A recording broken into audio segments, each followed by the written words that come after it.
नमस्कार friends. Peaceful home and environment channel में आप सबका स्वागत है और मैं मिसेस थारा। फ्रेंड्स, तेज़ गर्मी के बाद बरसात अभी आने ही वाले हैं।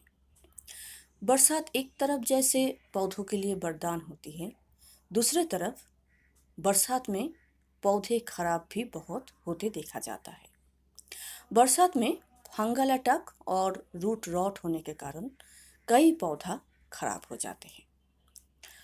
और जो लोग टेरेस में गार्डनिंग करते हैं, बरसात उन लोगों के लिए भी थोड़ा टेंशन भरा हो जाता है। खासकर जिन लोगों की टेरेस काफ़ी पुराना हो, और टेरेस में गार्डनिंग कर रहे हो, उन लोगों के लिए भी थोड़ा टेंशन हो जाता है कि बरसात में टेरेस की किसी तरह की प्रॉब्लम ना आ जाए। तो आज हम लोग इस वीडियो में कुछ काम की बात जानेंगे, जो काम अभी करने से हमारा टेरेस गार्डन भी सुरक्षित रहेगी और पौधा भी बहुत अच्छा रहेगा। तो कौन कौन सा काम अभी करेंगे ताकि हमारा एक भी पौधा ना मरे और टेरेस भी अच्छा रहे, ये जानेंगे। लेकिन उसके पहले बोलेंगे, अगर आप चैनल में नए फ्रेंड हैं तो प्लीज़ चैनल को सब्सक्राइब करके बेल बटन ज़रूर दबा दीजिए ताकि मेरी हर इन्फॉर्मेटिव वीडियो आप तक पहुंच सके। और अगर वीडियो अच्छी लगे तो अनुरोध है, लाइक और शेयर ज़रूर कीजिए।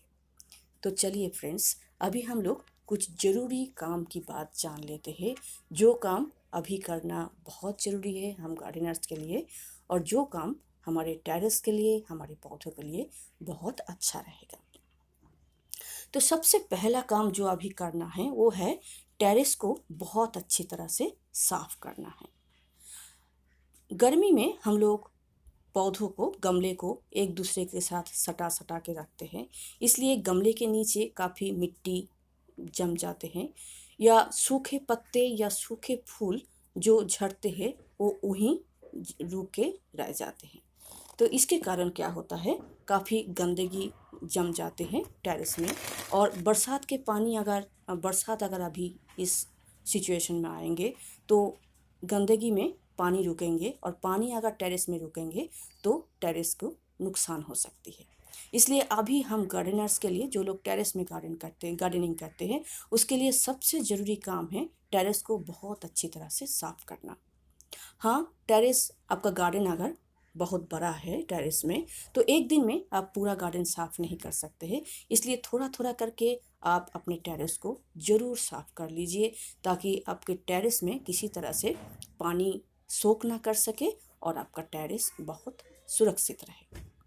इसके बाद की दूसरा जो ज़रूरी काम है वो है पॉट की होल चेक करना। हर पॉट की ड्रेनेज होल को थोड़ा चेक करना होगा अभी इस समय, क्योंकि कभी कभी ऐसा होता है कि ये जो ड्रेनेज होल हम लोग ड्रेनेज होल में जो ठिकरी लगाते हैं, वहाँ मिट्टी जम जम के ड्रेनेज होल ब्लॉक हो जाते हैं। इसलिए बरसात के समय किसी टूल के माध्यम से, किसी टूल की सहायता से, जैसे कैंची हो, पेचकस हो या लकड़ी हो, उससे वो जो ड्रेनेज होल में हम लोग जो ठिकरी लगाते हैं उसको थोड़ा प्रेशर डाल के लूज़ करने से अच्छा रहेगा। ऐसा करने से आपके जो ड्रेनेज होल है वो क्लियर रहेगी, और बरसात के दिनों में जितना भी बारिश हो, आपके गमले में पानी नहीं रुकेगी और आपका पौधा बहुत अच्छा रहेगा। तीसरा जो काम है वो है गमले में खाद डालना। बरसात के समय हम लोग गमले की मिट्टी में किसी तरह की सॉलिड खाद नहीं डाल सकते। बरसात के समय हम लोग अगर सॉलिड खाद डालेंगे तो फंगल अटैक होने की संभावना होती है। इसलिए बरसात के समय हम लोग सॉलिड खाद नहीं डाल सकते, उस समय हम लोग सिर्फ लिक्विड खाद ही डाल सकते हैं। तो इसलिए बरसात के पहले इस समय हम लोगों के लिए एक ज़रूरी काम है कि गमले में खाद डालना होगा। कंपोस्ट, नीम खली, बोन मील हम लोग जिस तरह से डालते हैं, जैसे अगर छोटा गमला हो तो 1 मुट्ठी कंपोस्ट, 1 चम्मच बोन मील, 1 चम्मच नीम खली, ये डाल सकते हैं। और अगर गमला बड़ा हो तो 2 मुट्ठी कंपोस्ट, 2 चम्मच नीम खली और 1 चम्मच बोन मील अगर डालेंगे तो सही रहेगा। और अगर आपके पास बोन मील नहीं है तो सिर्फ कंपोस्ट और नीम खली डाल दीजिए, तो ही पौधे के लिए बहुत अच्छा रहेगा। तीसरा जो काम है वो है लिक्विड खाद के लिए जो मटेरियल हम लोग यूज़ करते हैं, जैसे कंडे की लिक्विड खाद बनाते हैं या गोबर की खाद की लिक्विड खाद बनाते हैं, वो जो मटेरियल है वो आपको अभी से कलेक्ट करके घर में रखना होगा, क्योंकि बरसात के समय आपको ना कंडा मिलेगी ना गोबर की खाद मिलेगी।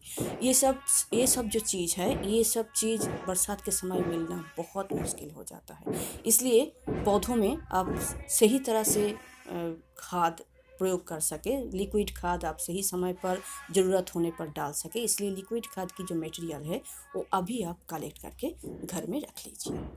उसके बाद की जो बहुत ज़रूरी काम है वो है फंगिसाइड कलेक्ट करना। फ्रेंड्स, बरसात में हर 7 दिन छोड़ के फंगिसाइड स्प्रे करने की ज़रूरत होती है। समर में या विंटर में हम लोग 15 दिन 20 दिन छोड़ के फंगिसाइड स्प्रे करते हैं, लेकिन अगर बरसात में हम लोग हर 7 दिन छोड़ के फंगिसाइड स्प्रे नहीं करेंगे तो पौधा खराब हो सकते हैं। इसलिए फंगिसाइड आपको घर में ज़रूर कलेक्ट करके रखना है, क्योंकि अभी कोरोना काल में समय ऐसी चल रही है कि कब लॉकडाउन होगी कब अनलॉक होगी किसी को पता नहीं। और अगर बरसात में झमाझम 4 दिन 5 दिन बारिश हो रही है और आप जहाँ रहते हैं वहाँ लॉकडाउन चल रही है, कोई भी दुकान आपको खुला नहीं मिलेगी, और उस समय अगर आपका फंगिसाइड आपके पास अगर नहीं है, ख़त्म हो गया है, तो आपका पौधा फंगिसाइड के कमी के कारण ख़राब हो सकते हैं। इसलिए इस समय जब दुकान थोड़ा खुले हैं उस समय आप ज़रूर फंगिसाइड कलेक्ट करके अपने पास स्टोर कर लीजिए, ताकि हर 7 दिन छोड़ के बरसात के समय आप फंगिसाइड पौधे को स्प्रे कर सकते हैं और पौधा अच्छा रह सकता है। उसके बाद की जो ज़रूरी काम है वो है ड्राई मैटर कलेक्ट करना। आप यहाँ देख रहे हैं मैं सब्जियों की छिलके और फलों के छिलके ड्राई कर रही हूँ स्टोर करने के लिए। हम लोग घर में कंपोस्टिंग करते हैं और कंपोस्टिंग के लिए सूखे मैटर की ज़रूरत होती है। बहुत लोग सूखे मैटर यूज़ करते हैं और बहुत लोग सूखे मैटर यूज़ नहीं भी करते हैं। सूखे मैटर यूज़ करने की ज़रूरत होती है कंपोस्ट में वाटर को मैनेज करने के लिए। कंपोस्ट में अगर वाटर ज़्यादा हो जाए, अगर लिक्विड ज़्यादा हो जाए तो मुश्किल होती है, इसलिए उस समय ड्राई मैटर डालने की ज़रूरत होती है। तो बरसात में आपको ड्राई मैटर कहीं नहीं मिल सकती। ड्राई मैटर मतलब जैसे सूखे पत्ते या लकड़ी का बुरादा या सब्जियों के या फलों के छिलके सुखा के हम लोग स्टोर अगर कर लेंगे तो बरसात में भी आपकी कंपोस्टिंग की काम सही सलामत चलती रहेगी और कंपोस्टिंग में किसी तरह की दिक्कत नहीं आएगी। इसलिए जब अगर आपको ड्राई मैटर, आप अगर गार्डनिंग के लिए या किसी भी काम के लिए ड्राई मैटर यूज़ करते हैं तो अभी आपको ड्राई मैटर कलेक्ट करके स्टोर करना होगा। उसके बाद की जो ज़रूरी काम है वो है प्रूनिंग और रीपॉटिंग। फ्रेंड्स, कई पौधे ऐसे होते हैं, या मैं अपने जो मेरी जो जर्नी है गार्डनिंग की, तो यहाँ इसमें मैं देखी हूँ कई पौधे ऐसे होते हैं जिसको बरसात में प्रून करने से जो कट किए हुए पोर्शन हैं वहाँ पानी बरसात के पानी लगने से फंगल अटैक होता है और वो धीरे धीरे डाई बैक होके ख़राब हो जाते हैं। तो इसलिए बरसात में प्रून करना मैं बिल्कुल भी पसंद नहीं करती हूँ। मैं हमेशा बरसात के पहले जो टाइम है, बरसात के 20 दिन या 1 महीना पहले प्रून करना पसंद करूँगी।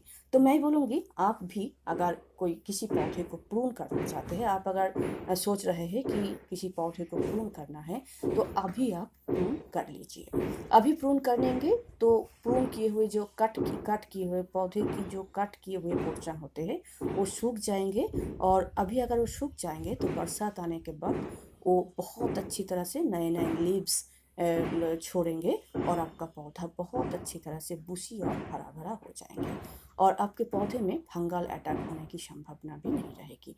इसलिए अगर आपको प्रून करना है किसी पौधे को तो अभी आप इमीडिएट प्रून कर लीजिए। और रिपोर्टिंग के लिए भी मैं यही बात बोलूँगी, जब हम रिपोर्टिंग करते हैं किसी पौधे को तो रूट काट करते हैं। और अगर बरसात के समय जब झमाझम 2 दिन 3 दिन 4 दिन जो रूट कट होगी, वहाँ अगर बारिश की पानी लगातार लगेगी तो रूट सर के आपका पौधा खराब हो सकते हैं। इसलिए अगर रिपोर्ट करना चाहते हैं तो भी आप इसी समय रिपोर्ट कर लीजिए। तो फ्रेंड्स, ये जो छोटे छोटे काम की बात मैं बोली हूँ, ये कुछ काम अगर आप अभी कर लेंगे तो आपका पौधा बरसात में बहुत अच्छी तरह से चलते रहेगी, किसी तरह का कोई प्रॉब्लम नहीं होगी, और आपका पौधा भी अच्छी तरह से चलते रहेंगे, आपका टेरेस भी अच्छा रहेगा, और आप भी बहुत हैप्पीली गार्डनिंग कर पाएंगे। तो फ्रेंड्स, आज इतना ही।